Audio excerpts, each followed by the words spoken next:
የትዳሬ መፍረስ ምክንያት ሐዋርያው እስራኤል ዳንሳ ነው። በምክንያት እንግዲህ ከወደ አሜሪካ ደስ የሚል ዘዴ ያመጣውት በሃይማኖት በብሔር በፖለቲካ አቋማቸው አወዛጋቢ ስለሆኑ የተከበሩ ዳንኤል ክብረት እግዚአብሔር ዝናብ ያዘንብ ዘንድ ነው። የእግዚአብሔር መልካም ፈቃድ ሆኖ በንጋታው ምድርን ያረሰረሰ ዶፍ ዝናብ ዘነበ። የቅድስት ኦርቶዶክስ ተዋሕዶ ፓትርያርክ የሆኑትን አረጋዊውን አባት ብፁዕ አባታችንን ለቤተ ክርስቲያን ለምእመኑ ድህነት ለሀገር ደህንነት ስጋት ናቸው ብለው ከአንድ የሃይማኖት መምህር በማይጠበቅ ሁኔታ እኒህን አረጋዊ አባት ከፍ ዝቅ አድርገው በሚዲያ የተናገሩ ስለሆነ ሰላም ለእናንተ እንደምን አላችሁ እንደምን ቆያችሁ። በዛሬው ቪዲዮ እንግዲህ በፓርላማ ዳንኤል ክብረትን አንገት የሚያስደፋ ውርደት ገጥሟቸዋል። ከፍተኛውን ተቃውሞ ገጥሟቸዋል። በዚያም ተደናግጠዋል ማለት ነው። እሱ ቪዲዮ የማሳያችሁናል። እንዲሁም ደግሞ ከወደ አሜሪካ ታላቅ የምስራች ተሰምቷል። ይህንን ደስታ ምንድነው የማሰማችሁናል። ለኢትዮጵያ ቤተክርስቲያን ምን ይዞላት ይመጣ ይሆን? ይህንን ድንቅ የምስራች የማሳያችሁናል ማለት ነው። እንዲሁም አንድ ጳጳስ ዝናብ አዝንበው ብዙዎችን አጥምቀዋል ማለት ነው። እጅግ በጣም አስደናቂ ይህ ሆነው ኢትዮጵያ ውስጥ ነው። ይህንን ቪዲዮ የማሳያችሁናል ማለት ነው። እንዲሁም ሌሎችን ቪዲዮ በዛሬው መርሃ ግብራችን የምንወያይባቸው ይሆናል ማለት ነው። እንግዲህ እስከ መርሃ ግብሩ ፍጻሜ ድረስ አብራችሁን ቆዩ። ቪዲዮ ላይክ ማድረግ እንጀምር። ሰብስክራይብ ምንድነው የማታደርጉት? ለምንድነው የማታደርጉት? አሁን አድርጉ። የኔ የትዳሬ መፍረስ ምክንያት ሐዋርያው እስራኤል ዳንሳ ነው። በምክንያት ግን ሐዋርያ ማለት ይቅርታ የሐዋርያነት መስፈርትን ስለማያሟላ እስራኤል ዳንሳ ነው የኔ የትዳሬ መፍረስ ምክንያት። ራሱ የኔ ባለቤቴ አብራኝ እየኖረች አዲስ ክርስቲያን ነች። እየመከርኳት እያስተማርኳት በነበረበት ወቅት ታላቅ ወንድሟ ካንሰር ታማሚ ነበር። ከካንሰር ይፈወሳል ብለን ይዘነው ሄደን ገና በገባሁኝ በአራትና በሶስተኛ ወሩ ላይ ይዘነው ሄደን ስሙን ጠርቶ እንተና ይባላል አለኝ። አዎ ብለን ከዛ በኋላ ስሙን ሲጠራ እኛ ደስ ብሎን በቃ ካንሰር ነው አይደል የሚታመመው? አዎ ካንሰር ነው፣ በቃ ተፈውሷል፣ ይዛችሁት ሄዷል። እኛ ግን ከጎፋ ይዘነው በመኪና ይዘነው ልክ ቄራ ሲደርስ ነው የሞተ። ከቤተ ክርስቲያን ወጣ። እግዚአብሔር ምስክሬ ነው። ስለዚህ ይሄ ይኸውልህ እውነት የሆነ አስፈላጊ ከሆነ ቤተሰቦቹ ስላሉ አሁንም ቢሆን እኔ እንዲያውም በወቅቱ ባለቤቴን መክሪያት እንጂ ሽጉጥ ይዛ ሄዳ ልትገለው ሁሉ ሙከራ አድርጋለች። እኔ መክሪያት እስራኤል ዳንሳል አጠፋዋለሁ ገለዋለሁ ብላ ሕክምና ማሳክመውን የሱን ትንቢት ሰምቼ ነው በሱ ምክንያት ነው ወንድሜ የሞተ ብላ ስሜታዊ ሁና እርምጃ ልትወስድ ስትል መክሪያት ተይ ብዬ በዛ ምክንያት ነው የቀረው። ስለዚህ ይሄ እኛ ያው ምስክሮች። ስለዚህ ታዲያ ከእናንተ ጋር ከፍቺው ጋር ምን አገናኘው ታዲያ? በቃ እስራኤል ዳንሳ መስሎ ታያት። አዲስ ክርስቲያን ስለሆነች ጴንጤው ሁሉ እስራኤል ዳንሳ መስሎ ታያት። ከዛ በኋላ ወደ እናት ቤተክርስቲያን ትመለሳለህ አትመለስም የሚል ጥያቄ ያቀረበችልኝ። እኔ ደግሞ የተረዳሁትን እውነት ነገርኳት። ልትቀበለኝ አልቻለችም። በዚህ ምክንያት ትዳራችን ፈርሷል።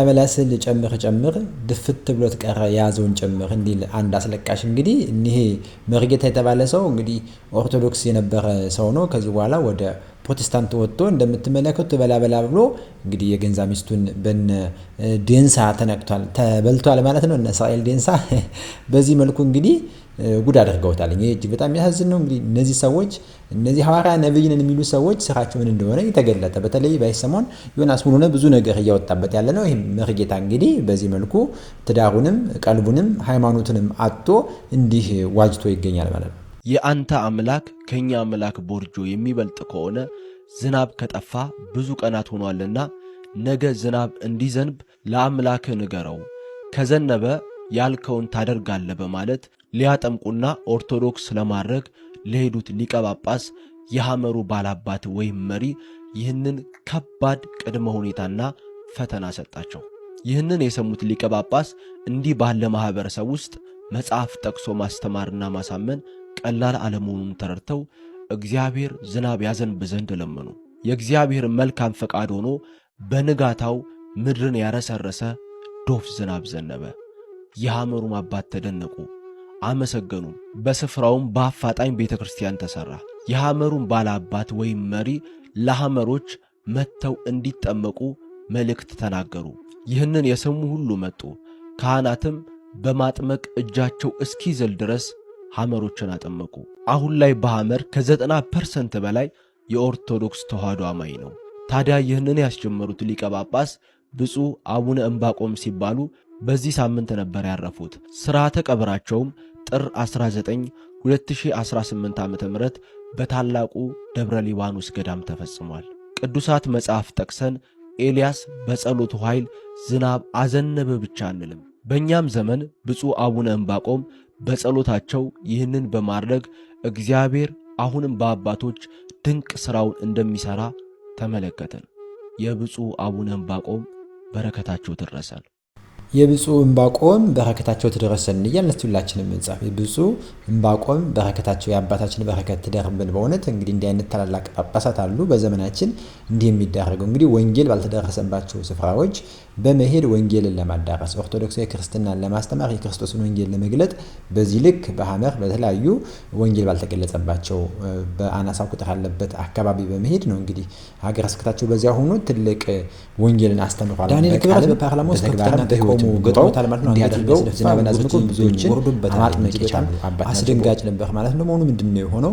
እንግዲህ ዲያቆናቶ ዳንኤል ክብረት እንኳን ሊባል አልተቻለም ማለት ነው። ዲያቆን ብሎ መጥራትም አልቻሉም። በፓርላማ ውስጥ አቶ ብለው እንግዲህ ጠርቶታል ማለት ነው። ይህንን የማዕረግ ስሙን የክብር ስሙን ሁሉ ገፈውታል። እስኪ ነው ተሿሚ እንዲሆኑ በቀረቡት ላይ አስተያየት መስጠት ብፈልግም ጊዜ ለመቆጠብ በሰብሳቢ ሆነው እንዲመሩ በቀረቡት ዳንኤል ክብረት በተከበሩ ዳንኤል ክብረት ሹመት ላይ ግን ተቃውሞዬን ማሰማት እፈልጋለሁ። አንደኛ የተከበሩ አቶ ዳንኤል ክብረት የሃይማኖት መምህር ሆነው ረጅም ጊዜ የምናውቃቸው ናቸው። ለአንዳንዶቻችን በወጣትነት ጊዜያችን ጽሑፋቸውን እያነበብን የተማርንባቸው እንዳሪያ ምንቆጥራቸው የነበሩ ሰው ናቸው። ቅርብ ጊዜ የመንግስት ተሿሚ ከሆኑ በኋላ ግን እያደረጉት ያለው እንቅስቃሴ ላሉበት የጠቅላይ ሚኒስትሩ የማህበራዊ ጉዳይ አማካሪነት ማይመጥን በዋነኝነት የጦርነት ፕሮፓጋንዳ አሳላጭና አቀጣጣይ ሆነው አግኝቻቸዋለሁ ብዬ አስባለሁ። በዚህ በጣም አዝናለሁ። ይህ ጉዳይ ባይዘወይ የኔ ጀጅመንት ብቻ ሳይሆን የአሜሪካ ስቴት ዲፓርትመንትም አደገኛና አሳሳቢ ፕሮፓጋንዳ የሚቀሰቅሱ ብሎ ከዚህ አይነት ድርጊታቸው እንዲታቀቡ ብሎ መግለጫ ያወጣባቸው ናቸው። እሱ ብቻ አይደለም። በሰሜኑ ጦርነት ወቅት ሁላችንም የነበርንበት አሰላለፍ ይታወቃል። በዛ ወቅት የቅድስት ኦርቶዶክስ ተዋሕዶ ፓትርያርክ የሆኑትን አረጋዊውን አባት ብፁዕ አባታችንን ለቤተ ክርስቲያን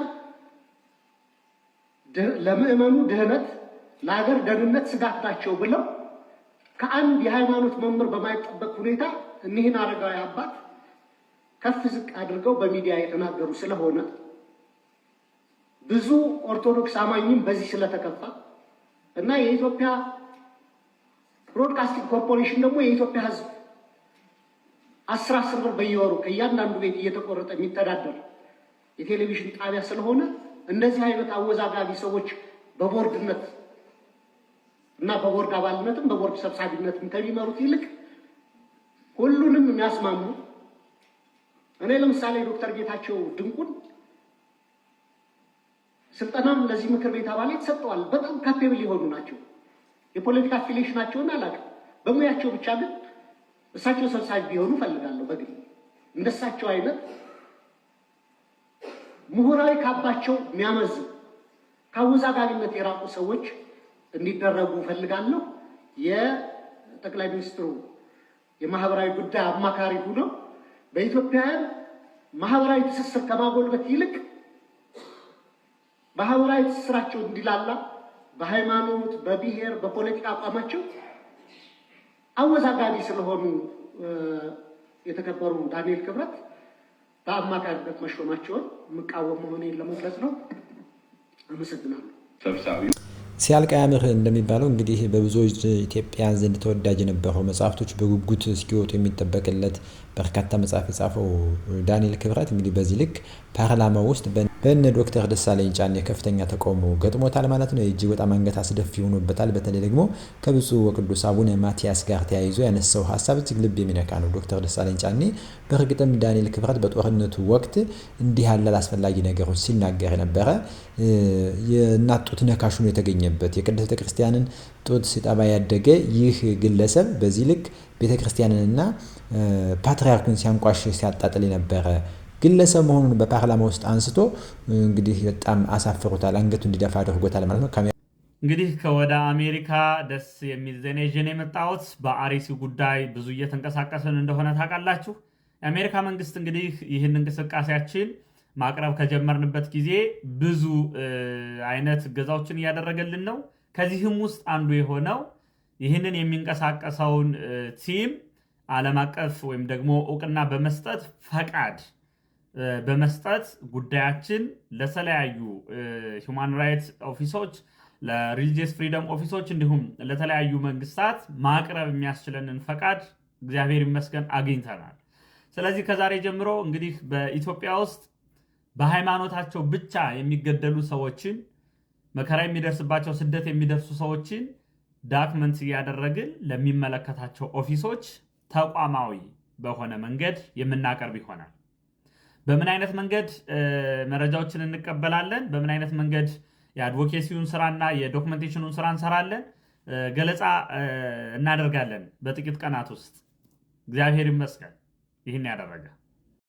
ጠብታ ውሃ ጋን ይሞላል። እነ ዲያቆን ፋሲካው እያደረጉ ያሉት ጥረት በአርሲ ኦርቶዶክሳውያን ኢትዮጵያ ውስጥ በሃይማኖታቸው ምክንያት ኦርቶዶክስ በመሆናቸው ብቻ እየተገደሉ የተሳደዱ የተፈናቀሉ ያሉ ወገኖቻችንን የማዘከር የማስታወስና ፍትህ እንዲገኝ ማድረግ መንግስት ፍትህ እንዲሰጥ ማድረግና መንግስት በቸልታ ያየውን ጉዳይ በአውሮፓ በተለይም በአሜሪካ ደግሞ ተቀባይነት እንዲያገኝና ተጠያቂነትን እንዲያገኝ ፍትህ እንዲሰጥ የሚያደርግ የመንግስት አካላት እያንዳንዱ እንዲጠየቁበት በቸልታ ጉዳዩ እንዲፈጸም ወንጀሉ እንዲፈጸም ያደረጉ በሙሉ ይህን ነገር ፍትህ እንዲያገኝ እየሰሩ ይገኛሉ። በእውነት እግዚአብሔር ያበርታችሁ። እጅግ ደስ የሚል ምስራች ስለነገራችሁ ማለት ነው።